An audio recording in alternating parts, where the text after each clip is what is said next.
로마서 10장 14절에서 21절까지의 말씀을 저와 함께 말씀을 교독하도록 하겠습니다.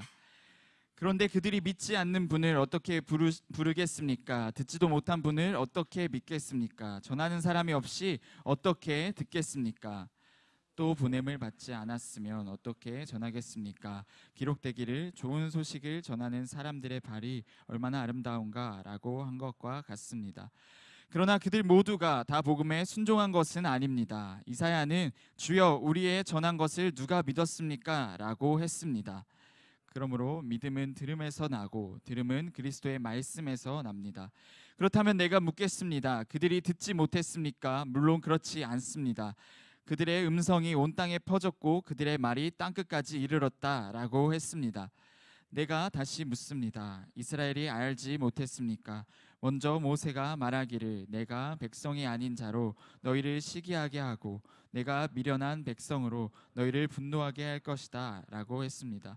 또 이사야가 아주 담대하게 말하기를 나를 찾지 않는 자들을 내가 만나주고 내게 구하지 않는 자들에게 내가 나타났다 라고 말했습니다. 함께 읽겠습니다. 그러나 이스라엘에 관해서는 내가 순종하지 않고 거역하는 백성에게 온종일 내 손을 내밀었다 라고 했습니다. 아멘. 이 시간 정한유 목사님 나오셔서 하나님의 뉘앙스라는 제목으로 말씀 전해주시겠습니다. 네, 할렐루야. 아멘. 우리를 예배 자리로 부르신 하나님을 찬양합니다. 네, 오늘 이 시간 함께 말씀을 나눌 때 우리 안에 주의 그 은혜의 능력, 복음의 능력이 다시 한번 새롭게 되기를 주님의 이름으로 축복합니다. 오늘 본문은 지난주 본문을 우리가 이어서 연결이 되는 바울의 메시지가 아닐까 싶습니다. 혹시 지난주 함께 나눴던 말씀의 내용이 어렴풋이 기억이 난다면 너무도 좋을 것 같지만 또 그렇지 않다고 하더라도 우리가 지난주 본문을 함께 좀 잠시 더듬어 보면 좋을 것 같습니다. 지난주 우리는 본문 가운데 바울이 동족 이스라엘을 향하여서 얼마나 안타까운 마음으로 선포하고 외치고 있는지를 보았습니다. 이스라엘 백성들이 율법을 몰랐던 것도 아니고 심지어는 율법에 대한 열심도 있었는데 그 지식이 그들에게 생명이 되어서 율법이 전달되지 못했고 그리고 율법에 대해서 열심이 있었지만 그 열심을 온전히 열매 맺게 하는 그 하나님이 기뻐하시는 방향이 부재했던 그 안타까운 이스라엘의 영적인 현실을 바라보면서 바울이 다시 한번 그들을 권면하고 초청하는 메시지가 있었습니다. 바울의 시선 가운데 이스라엘 백성들이 놓치고 있었던 것이 무엇일까를 한번 생각해 보게 되었습니다. 하나님께서 바울의 시선에 이스라엘이 가지고 있지 못했던 어떤 부분을 하나님이 보게 하셨을까? 사실 그 부분이 이 로마서 9장에서 11장을 풀어가는 그 열쇠가 되기도 하는 것이죠. 그것을 끊임없이 스스로 제가 묵상하면서 질문을 던지는 가운데 한 가지 단어가 생각이 났는데 그것은 무엇이냐면 오늘 말씀의 제목이 바로 뉘앙스라는 단어입니다. 원래 이 뉘앙스라는 단어는 프랑스어인데요. 이 단어의 뿌리는 사실 프랑스어가 아닙니다. 원래 이 단어는 구름이라는 의미를 가지고 있는 라틴어에서 유래한 단어입니다. 왜 구름이라는 의미의 뉘앙스라는 말이 뿌리를 두고 있을까? 제가 좀 찾아보았더니 여러분 하늘에 떠 있는 구름을 보면 이제 구름 뒤에서 햇빛이 쫙 비치잖아요. 그럼 이제 구름에 비껴져서 구름의 색깔이라든지 느낌들이 다양하게 전달이 됩니다. 여러분 아침에 일어나셔서 구름을 보았을 때 그 느낌과 그리고 해질녘 노을이 질 때 햇빛에 비추어서 우리에게 다가오는 구름의 느낌이 다르죠. 아침은 보통 이제 상쾌하거나 그런 느낌을 준다면 이제 노을 질 때는 어떤 느낌이죠? 여러 생각을 하게 되거나 그런 굉장히 다른 느낌을 주죠. 그러니까 구름의 햇빛이 반사되는 정도에 따라 그 색감과 분위기가 미묘하게 달라진다라는 거예요. 그래서 뉘앙스의 사전적 정의가 뭐냐면 아주 섬세하지만 미묘한 차이, 이게 바로 뉘앙스입니다. 그래서 뉘앙스를 잘 캐치하는 사람들은 어떤 사람으로 불려질까요? 관계 안에서 센스가 있는, 특히 이제 연애할 때 그 서로의 뉘앙스를 잘 캐치하면 네, 점수를 더 받잖아요. 그렇죠. 네, 그렇죠. 네, 그렇다고 합니다. 그래서 관계가 풍성해지기도 하고 그런 센스가 있다라고 이제 관계 안에서도 그렇게 사람과 사람 사이에 인상에 남잖아요.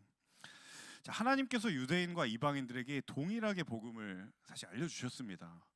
유대인들에게 물론 시간의 차이가 있지만 먼저 유대인에게 그리고 그 이후에 이방인들에게 하지만 동일하게 복음의 메시지를 들려주셨죠.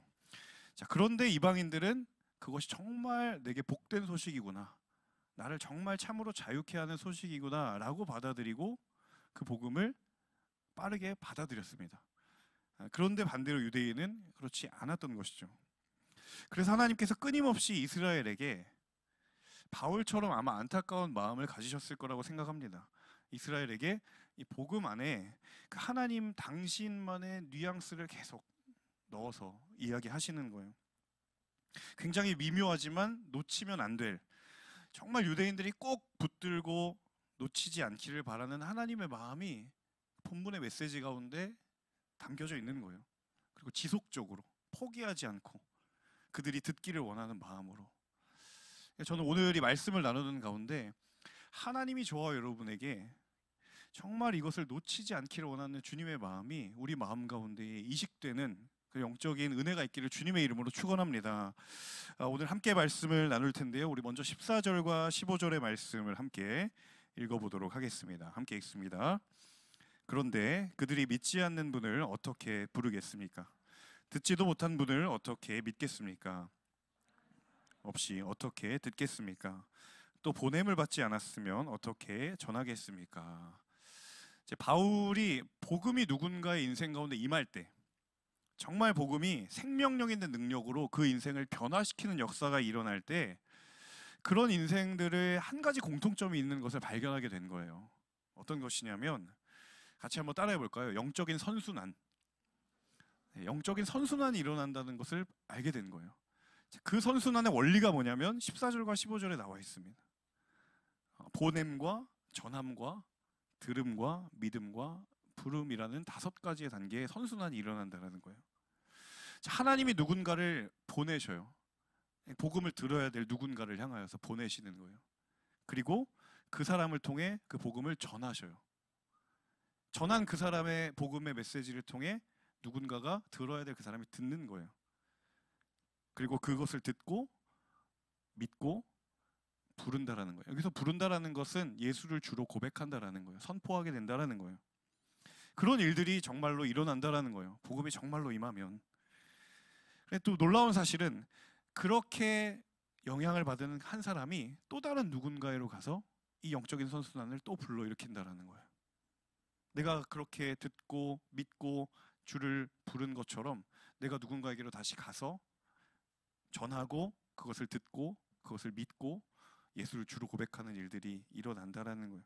그래서 진정으로 복음이 임하면 반드시 그런 영적인 선순환이 어딘가에서 일어나게 되어 있기 때문이라는 사실입니다. 사랑하는 여러분, 하나님께서 누군가를 통해 나를 복음의 자리로 부르셨고 그리고 나를 통해 누군가를 복음의 자리로 부르라고 말씀하십니다. 내가 먼저 그 복음의 의미를 깨달았다라고 한다면 하나님은 반드시 내가 가야 할 자리를 보여주시게 되어 있다라는 거예요. 이 말을 바꿔 말하면 내가 지금 예배하고 있고 내가 신앙을 가지고 있고 내가 믿음을 가지고 있다고 생각하는 것이 나 홀로 나의 선택과 혹은 나만의 의지와 결단만으로 그 은혜가 나에게 임한 게 아니다라는 겁니다. 내가 하나님의 자녀가 된 은혜를 누리고 있다라는 데에는 반드시 누군가가 먼저 하나님의 부르심을 받고 그 사람을 통해 내가 듣게 되고 내가 믿게 되었다라는 거예요. 누군가의 헌신이 분명히 있었다라는 것입니다. 이 땅 가운데 복음이 들어올 때도 마찬가지였고 조금 좁혀서 내가 하나님을 알게 되었을 때를 곰곰이 생각해 보면 반드시 거기에는 헌신하고 부르심에 응답한 누군가가 있었다라는 거예요. 그런데 중요한 사실은 하나님이 우리도 그 자리를 부르신다라는 사실을 기억해야 합니다. 분명히 이 가운데에는 가정의 구원을 기도하며 하나님의 때를 기다리는 분이 계실 줄로 압니다. 여러분, 그분들에게 축복합니다. 하나님께서 당신을 부르신 이유가 있습니다. 우리는 그 기약할 수 없는 기다림 가운데 살아가지만 반드시 하나님은 그 복음의 역사를 이루기 위해 여러분을 보내셨습니다. 하나님은 나만 복음을 알고 나만 복음의 은혜를 누리는 것을 결코 원하지 않습니다. 그래서 여러분, 우리의 시선을 들어 주위를 보십시오. 하나님이 나를 어디에 부르셨는가, 그 하나님의 이정표를 구하십시오. 반드시 하나님은 우리 각 사람을 부르신 자리가 있습니다. 그리고 그 하나님의 구원의 역사는 지금도 끊임없이 일어나고 있습니다.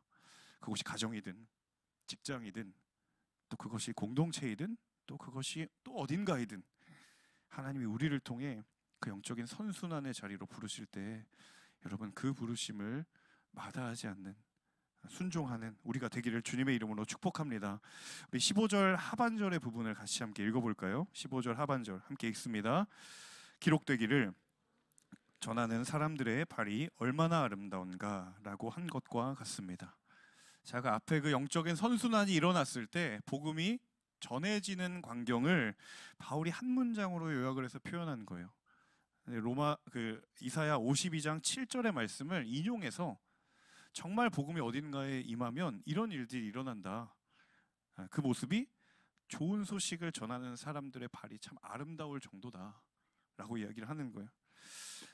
제가 그런 궁금함이 들었습니다. 왜 바울이 여러 성경 구절들을 뒤로하고 이 이사야 구절을 인용을 했을까? 왜 하필 이사야 52장 7절인가? 이것을 좀 이해하려면 52장의 이 배경을 좀 기억해야 될 필요가 있습니다. 이사야는 여러분 잘 알고 계신 것처럼 남유다가 죄악으로 인해 멸망하게 되고 심지어는 그들이 바벨론의 포로로 끌려가게 되는 그 비극적인 결과의 배경 아래 기록된 성경이죠. 참혹한 포로기의 세월들을 지나고 있을 때 누군가로 인해 그 포로된 자들에게 한 소식이 들려옵니다. 이제 구원의 때가 임할 것이다. 이제 너희를 포로로부터 해방시키시는 하나님의 때가 너희에게 임할 것이다. 그 하나님의 회복의 구원의 날이 오게 될 것이다. 그 복된 소식이 들려오는 거예요. 절망의 시간 가운데 그 소식이 찾아오는 것이죠. 분명히 믿는 사람도 있었을 것이고 믿지 않는 사람도 있었을 것이고 그것이 얼마나 하지만 그들에게 기쁜 소식이었을까. 그리고 한편으로 그 소식을 처음 듣고 전하러 가는 사람의 그 가슴 뛰는 그 기쁨과 기대가 얼마나 컸을까. 그게 복음을 들은 사람들의 반응이라는 거예요. 자, 그러면 복음을 경험하고 그것을 누군가에게 전하는 심정이 그러하다면 여러분 어떠합니까? 한 번 전하고 말겠습니까? 대충 전하고 말까요? 끝까지 전할 것이고 들어야 될 사람이라고 있다면 듣든지 안 듣든지 계속 전하게 될 것이죠. 왜냐하면 반드시 들어야 되니까. 반드시 들어야 살게 되는 것을 내가 알고 있으니까. 듣든지 듣지 않든지 계속 전하는 거예요. 제가 W 공동체에 와서 여러 되게 감사한 모임들이 많은데 그 중에 하나가 형제들의 운동 모임입니다. 운동 모임으로 쓰고 이제 축구 모임이라고 있는데 제가 이제 어제 축구를 하고 왔어요. 밤에 축구를 하고 왔는데 공동체 제가 오자마자 저의 의지와 상관없이 초대가 딱 되더라고요. 그래서 여긴 어딘가 했더니 딱 보니까 대화를 좀 살펴보니까 축구하는 모임이구나. 근데 나중에 이제 거기 있는 형제님들이 이제 제가 축구를 좋아한다라는 소식을 듣고 저를 그냥 초대해 주신 거예요. 저는 너무 감사했어요. 그런데 이제 빈번하게 제가 이제 초대를 받았는데 공지가 계속 올라오더라고요. 뭐 이날 몇 시에 축구합니다. 근데 제가 한 번은 너무 하고 싶어서 저 갈게요 이렇게 했는데 그날 하필 일이 생겨가지고 못 갔어요. 근데 그 다음에 한 번 더 기회가 있었는데 또 못 갔어요. 갑자기 뭔가 상황이 생겨가지고 두 번을 제가 이제 약속을 저희 본의 아니게 이렇게 깬 거죠.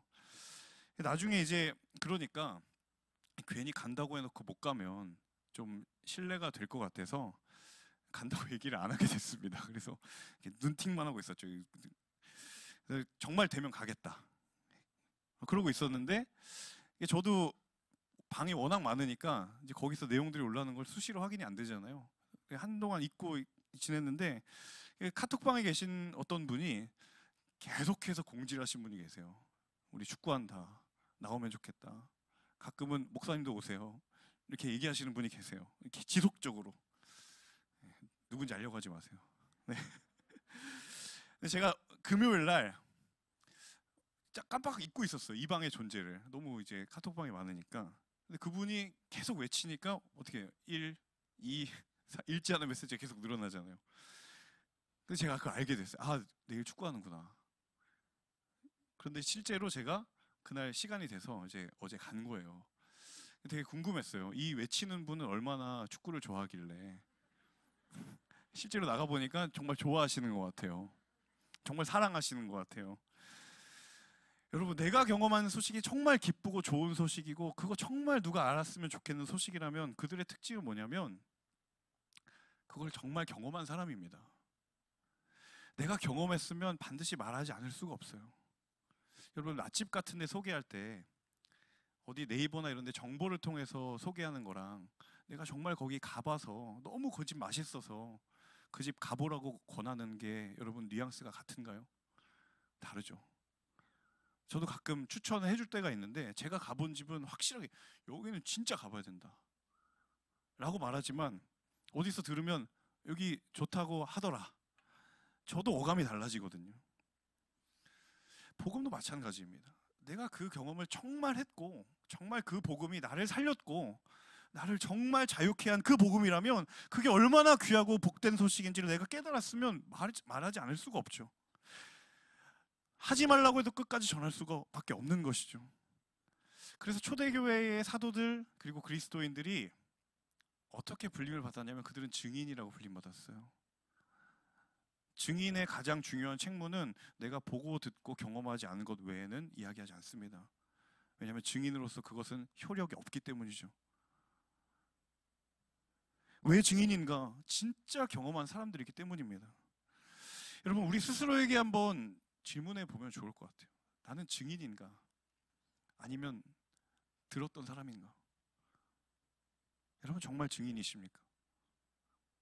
정말 이 복음이 좋고 정말 주님이 좋아서 누군가에게 말할 때 야, 이분은 정말 나를 살리신 분이다 라고 말하는가, 아니면 교회 한번 다니면 좋을 것 같은데 이렇게 얘기하는가? 진짜 경험한 사람들은 듣든지 안 듣든지 말하지 않을 수가 없는 거예요.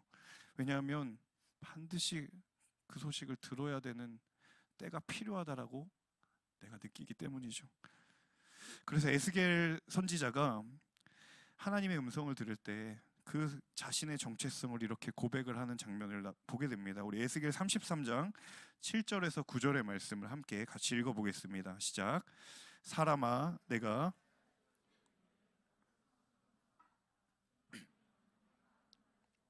그들에게 내 경고를 들려주어라. 악한 사람이여, 너는 반드시 죽을 것이다 라고 내가 악한 사람들에게 말할 때 내가 그 악한 사람에게 그의 행동으로부터 떠나라고 말하지 않으면 그 악한 사람은 자기 죄로 인해 죽게 되겠지만 그의 죽음의 책임은 내가 내 손에서 물을 것이다. 그러나 만약 내가 그 악한 사람에게 경고해 그의 행동으로부터 떠나라고 하는데도 그가 그의 행동으로부터 떠나지 않으면 그는 자기 죄로 인해 죽을 것이다. 그리고 너는 내 목숨을 구하게 될 것이다. 자, 에스겔 선지자 그리고 이스라엘 백성들에게 주셨던 한 가지 정체성이 무엇이냐면 7절에 파수꾼이라는 단어입니다.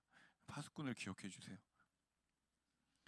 이스라엘의 영적인 정체성이 무엇이냐면 파수꾼이에요. 여러분, 전쟁에서 파수꾼은 어떤 역할을 합니까? 저 멀리서 적군이 쳐들어올 때 자신의 아군을 향하여 외치고 또 외칩니다. 그 아군이 그것을 듣고 전쟁 준비를 착실히 하든 그렇지 않든 그것은 그들의 몫이지, 파수꾼의 역할과 임무는 무엇입니까? 적이 쳐들어온다. 적이 쳐들어온다. 마찬가지예요. 패역한 상황 가운데 악을 저지르고 있는 사람 가운데에 너가 파수꾼으로서 하나님의 심판의 메시지를 전했다면, 물론 그것을 듣고 돌이키든 돌이키지 않는 것은 그들의 책임이지만 너가 전했다면 그들이 그 죄로 인하여 심판을 받을 때에 그 책임은 오로지 그들의 것이지만 그들이 듣지 못함으로 그들이 그 심판을 받으면 너도 그 책임이 있을 것이다. 그래서 여러분, 증인의 사명은 절대로 결과에 있지 않습니다. 전하기만 하면 됩니다. 그것을 듣는가 듣지 않는가, 받아들이는가 받아들이지 않는가는 그건 전하는 자의 책임이 아니라는 거예요. 그래서 전하지 않으면 그 책임이 전하는 자에 있음을 기억해야 합니다. 사랑하는 여러분, 하나님께서 나를 이 가정에, 이 공동체에, 이 직장에, 이 학교에 보내신 이유가 분명히 있는 줄로 믿습니다. 하나님께서 우리를 증인으로 부르셨다라는 거예요. 하나님이 먼저 우리를 인하여 은혜를 경험하게 하시고 복음을 알게 하시고 하나님을 경험케 하신 이유는 그 은혜가 필요한 것이 분명히 있기 때문입니다. 하나님께서 그 일을 반드시 우리를 통해 이루실 줄로 믿습니다. 여러분, 하나님의 역사를 끝까지 기대하십시오. 그 기대를 포기하지 마십시오. 하나님께서 이루실 것이기 때문이에요. 여러분, 이어지는 17절과 18절 같이 함께 읽겠습니다. 시작. 그러므로 믿음은 들음에서 나고 들음은 그리스도의 말씀에서 납니다. 그렇다면 내가 묻겠습니다. 그들이 듣지 못했습니까? 물론 그렇지 않습니다. 그들의 음성이 온 땅에 퍼졌고 그들의 말이 땅 끝까지 이르렀다라고 했습니다. 자, 믿음의 출발점이 어디인가? 듣는 것으로부터요. 17절에 믿음이 들으면서 난다고 했죠. 자, 그러면 무엇을 듣는 것인가? 17절에 그리스도의 말씀이라고 얘기해요. 하나님의 말씀. 자, 이게 이스라엘을 향한 바울의 반문이에요. 그들이 듣지 못했는가? 과연 그들이 들을 기회가 없었는가? 아니면 들을 수 있는 상황이 준비되지 못했기 때문에 그들이 못 들었는가? 그렇게 묻고 바울이 얼마나 답답했는지 바로 다음 절에 자기가 묻고 자기가 대답해요. 그들의 음성이 온 땅에 퍼졌고 그들의 말이 땅 끝까지 이르렀다. 얼마나 답답했으면 이스라엘에게 물어놓고 자신이 대답을 한 거예요. 한마디로 정리하면 듣지 못하는 게 아니라 듣지 않은 겁니다. 여러분, 우리의 신앙의 칼날을 겨누는 아주 교묘하고 치명적인 유혹과 도전이 무엇이냐면 안 하는 것을 못하는 것이라고 간주하고 싶은 유혹이 있어요. 안 하는 것을 못하는 거라고. 분명히 할 수 있는데 그럼에도 불구하고 내가 하지 않는 것을 마치 못하는 것처럼 여기고 싶은 마음의 유혹이 우리 삶에 얼마나 많이 도사리고 있는지 모르겠어요.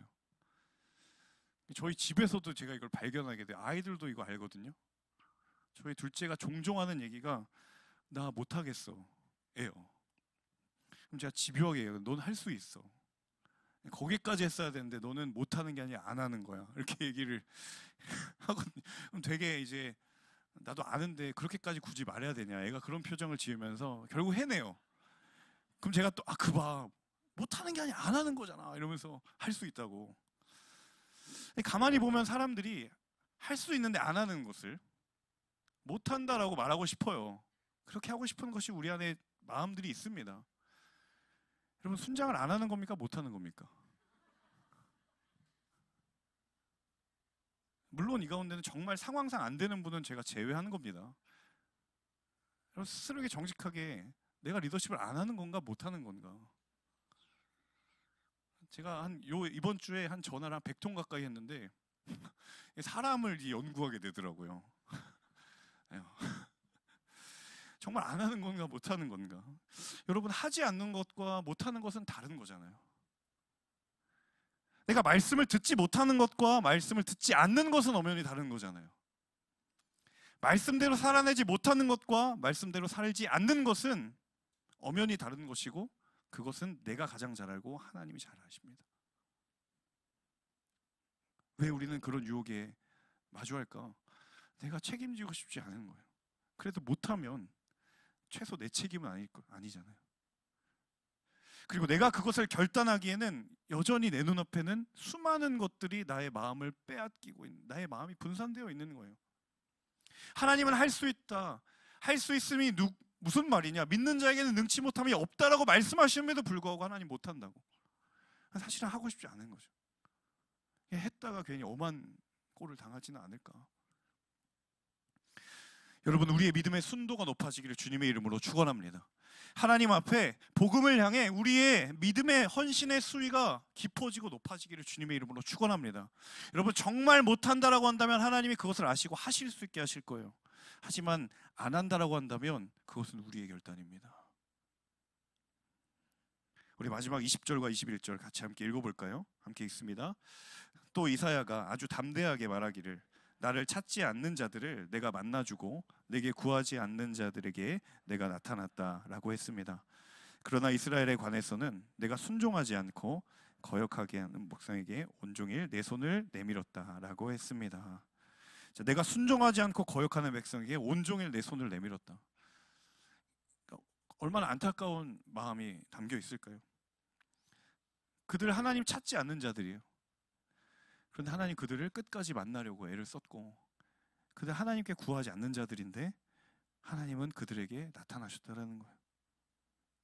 그들이 아무리 내 말을 기울이지 않아도, 그들이 하나님의 길을 떠나서 그 폐역의 끝자락 가운데 서 있어도 혹시나 그들이 마음을 돌이켜 돌아가고 있지는 않을까. 그럼 하나님은 포기하지 않으십니다.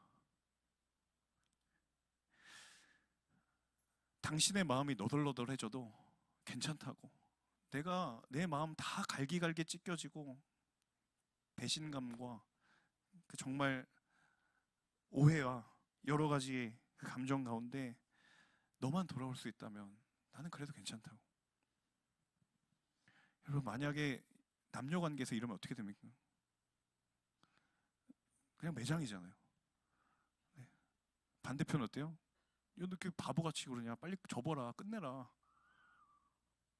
사람과의 관계는 그렇습니다. 하나님은 우리를 향하여 내가 갈기갈기 찢겨져도, 내가 너덜너덜해져도 너만 돌아올 수 있다면 나는 괜찮다. 그게 복음 아닙니까? 생사의 기로에 서 있는 환자를 살리기 위해서 여러분, 과연 의사가 대충 합니까? 가끔 응급실 다큐를 보면 생사의 기로에 갈림길에 서 있는 의사가 심폐소생술을 하는 그 의사의 땀방울이 비오듯 쏟아지는 걸 보면서 우리가 어찌 그 의사가 대충 생명을 구하기에 노력한다라고 이야기할 수 있겠습니까? 생명을 살릴 수만 있다면, 비록 그 나중의 결과가 죽음이든 생명이든 간에 일단은 그 자리에서 그가 할 수 있는 모든 것을 다 하지 않겠습니까? 여러분, 우리의 인생을 향한 하나님의 간절함과 이 땅을 향한 하나님의 간절함도 마찬가지가 아닐까? 한 영혼이 돌아올 수 있다면 하나님께는 괜찮은 것이고, 한 가정이 주께로 돌아올 수만 있다면 하나님은 아무것도 문제가 되지 않는 것이고, 이 땅이 주께로 다시 돌아올 수만 있다면 하나님께는 그 무엇도 문제가 되지 않는 것이 주님의 마음 아니겠습니까? 여러분, 그런데 중요한 것은, 그것은 우리를 향한 하나님의 마지막 부르심인 줄로 믿습니다. 하나님께서 오늘 우리를 그 자리로 부르시는 줄로 믿습니다. 이 시대를 향하여, 우리 공동체를 향하여, 우리 가정을 향하여, 우리 내 삶을 향하여 말해야 하고 전해야 하고 살아내야 하는 하나님의 그 부르심 앞에 여러분, 외면치 마시고 그 부르심에 응답하는 하나님의 사람들 모두가 되기를 주님의 이름으로 축원합니다.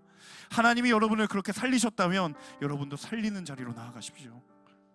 반드시 살게 되는 역사가 일어날 줄로 믿습니다.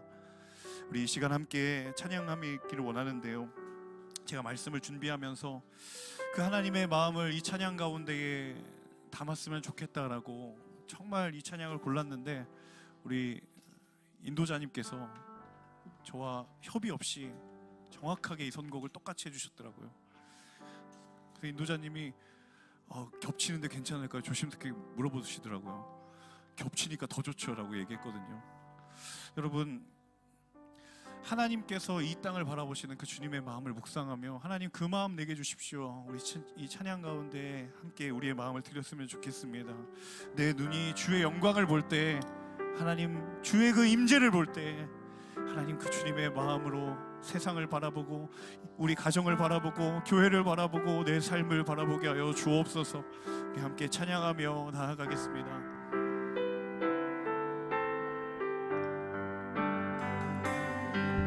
내 눈 주의 영광을 보네, 우리 가운데 계신 주님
자리에 일어나셔서 함께 찬양하며 나아가겠습니다.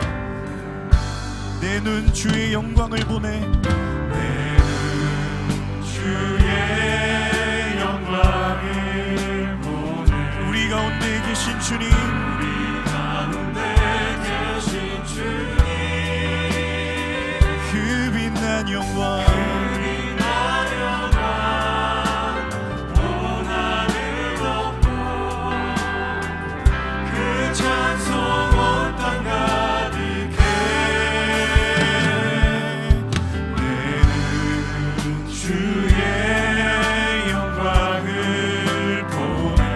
찬송 가운데 서신 주님, 주님의 얼굴은 온 세상 우리 함께 선포하기를 원합니다. 달을 드셨네. 주의 영광 이곳에 가득해. 우리 선에 주님과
함께 말씀 붙들고 기도하며 나아갈 때에 하나님, 나를 부르신 그 부르심의 자리 가운데 내가 복음의 파수꾼으로 살아가는 순종의 역사가 일어나게 하여 주옵소서.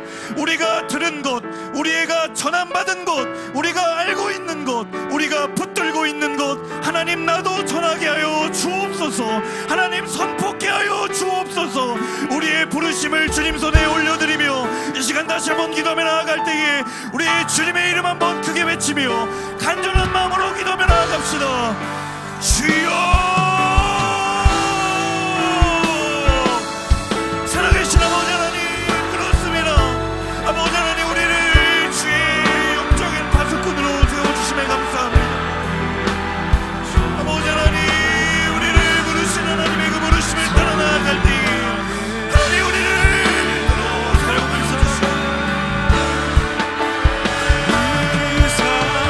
살아가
있는 여러분, 이 시간 다시 한번 기도할 때에 우리 각자의 부르신 자리를 주님 손에 올려드리며 기도했으면 좋겠습니다. 하나님, 나를 부르신 가정 가운데 하나님의 나라가 임하기를 원합니다. 나를 부르신 직장 가운데 주의 나라 임하기를 원합니다. 하나님, 내가 사랑하는 우리 W 공동체 가운데 하나님의 나라가 충만하게 임하기를 간절히 소원합니다. 주님, 한국교회 가운데 하나님의 나라가 임하게 하여 주옵소서. 이 땅 가운데 주의 복음의 능력이 회복되게 하여 주시옵소서. 하나님, 나를 부르실 때에 누가 우리를 향하여 갈고 말하실 때에 주님, 제가 여기 있습니다. 나를 보내 주옵소서. 나를 사용하여 주옵소서. 이 땅 가운데에 우리를 부르신 자리 가운데에 하나님의 나라가 임하기를 간절히 기도하기를 원하시는 분들, 우리 결단하며 주님 앞에 선포하며 주님의 이름은 3번 부르시며 함께 통성으로 기도하며 나아가겠습니다. 주여, 주여, 주여. 살아계신 아버지 하나님, 간절히 기도하며 같이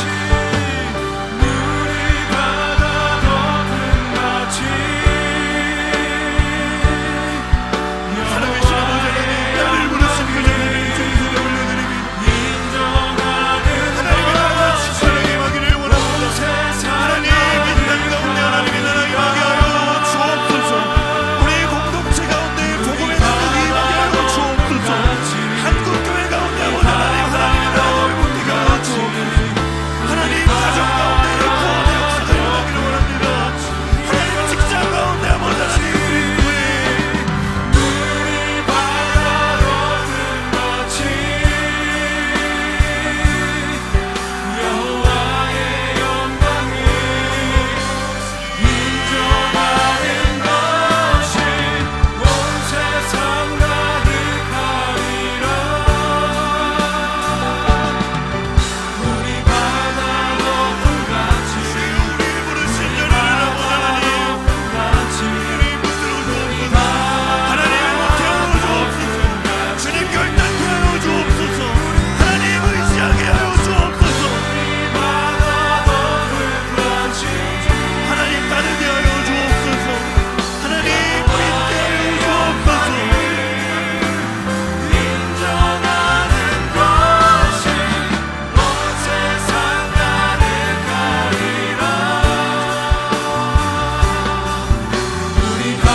삶을 돌이켜 볼 때에 주의 복음에 감동하고 감격한 그 누군가를 통하여 우리에게 그 사람을 보내주시고, 그를 통하여 우리가 듣게 하시고 믿게 하시고 선포케 하시는 하나님의 은혜를 힘입어 하나님, 우리가 지금 예배하고 있고 우리가 지금 예수를 그리스도 살아계신 하나님의 아들이라고 고백하게 될 것을 우리가 다시 한번 기억합니다. 하나님, 내 힘으로 이 자리에 선 것이 없고 내 능력과 내 의지와 내 결단만으로 여기에 서 있는 것이 아님을 이 시간 고백할 때에 하나님, 그렇게 나를 동일하게 부르시는 하나님의 부르심을 다시 한번 바라봅니다. 주님, 나를 부르신 그 자리에서 나도 그 복음의 파수꾼으로 살아가기를 원합니다. 나를 부르신 가정 가운데에 주의 복음의 통로가 되기를 원하고, 하나님, 나를 부르신 직장 가운데에 주의 예수 그리스도의 흔적의 통로가 되기를 원하고, W 공동체 가운데에 나를 통하여 많은 지체들이 하나님을 알게 될 하나님의 역사의 통로가 되기를 원합니다. 하나님, 우리 각자의 부르신 자리가 저마다 다르지만 하나님, 우리의 모든 부르신 자리를 주님 손에 맡겨드리며 올려드립니다. 하나님, 우리의 모든 부르심 자리마다 하나님의 나라 임하여 주옵소서. 하나님, 모든 민족이 구원을 받기까지 쉬지 아니하시는 하나님의 일하심처럼 내가 비록 나를 떠날지라도, 내 마음이 비록 갈갈이 찢겨질지라도, 내 마음이 한 조각조차도 남아있지 않을지라도 내가 구원을 받고 다시 죽기로 돌아올 수만 있다면 나는 여전히 기꺼이 기다리고, 나는 여전히 기꺼이 참고 인내하며 그 때를 기다렸다고 말씀하시는 하나님의 그 긍휼의 음성 앞에 하나님, 이 땅이 주께로 돌아오는 역사가 있게 하여 주옵소서. 한국교회가 그 하나님의 나라를 전하는 복음의 전진기지 되게 하여 주옵소서. 우리 W 공동체가 그 사명을 감당하는 주의 증인된 공동체 되게 하여 주옵소서. 하나님, 우리를 통하여 하나님 놀랍도록 일하여 주실 것을 믿고 기대하며 바라봅니다. 감사와 찬양을 주님께 올려드리며 이 모든 말씀 살아계신 주 예수님의 이름으로 기도합니다. 우리를 부르신 하나님께 우리 감사와 영광의 박수 올려드리겠습니다. 아멘.